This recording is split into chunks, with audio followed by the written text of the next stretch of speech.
Your Excellency, over the past 3 days, we deliberated about the state of underdevelopment across the length and breadth of ASAL areas, the high incidences of poverty and household food insecurity among ASAL populations, the declining natural resource base, and the high vulnerability of the ASAL communities to disasters such as drought and floods. We also shared ideas and deliberated on actionable solutions as we proudly spoke about the enormous potential that exists in the ASALs. I will not narrate to you the problems that we deliberated about, nor will I describe those enormous potentials, nor the actions that needed to be taken to reverse the narrative of fragility and economic vulnerability of the ASAL communities. Your Excellency, the failure to develop the arid and semi-arid lands of Kenya is not due to a lack of understanding of what should be done. It is due to a lack of political will to do that which should be done. Your Excellency, we knew since independence that ending drought emergencies was not only an economic imperative, but an achievable goal. Every government has always known the importance of livestock sector to Kenya's national economic growth. A lot has been said and written on how harnessing natural resources that exist in Kenya's ASALs could drive and sustain national development.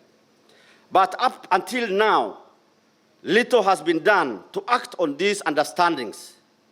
However, during this summit and through our discussions, one thing that became clear is the interdependence between ASALs and other regions of Kenya. There is a symbiotic relationship between the economies of the ASAL and those of the non-ASALs that is not possible to realize sustainable economic growth in Kenya if ASALs are not incorporated into the national development agenda. This summit has made it clear that directing substantial resources towards the development of the ASALs should not wait any longer.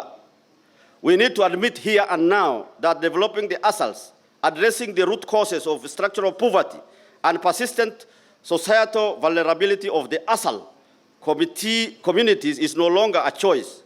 It is a prerequisite of Kenya's sustainable development. Finally, Your Excellency, I must take a moment to acknowledge your dedication to fully operationalize the Equalization Fund. The recent launch of 1,236 projects under the Equalization Fund is a testimony to your pursuit of equitable development in our country. As I commend you for your dedication, it is our request that you insulate equitable development of Kenya from political infiltrations by political actors. Currently, the Equalization Fund is spread across 34 counties and 111 constituencies, instead of the original 14 counties to be targeted by the fund. Unless a bold decision is made to stop this overspreading of Equalization Fund, there is a risk that the fund will not realize the transformative, impactful, and equitable development that is intended for. As I conclude, Your Excellency, I want to give you the assurances of our commitment and that of the FCDC fraternity to support you in your leadership and your endeavor to unite Kenya and lead our nation to prosperity together.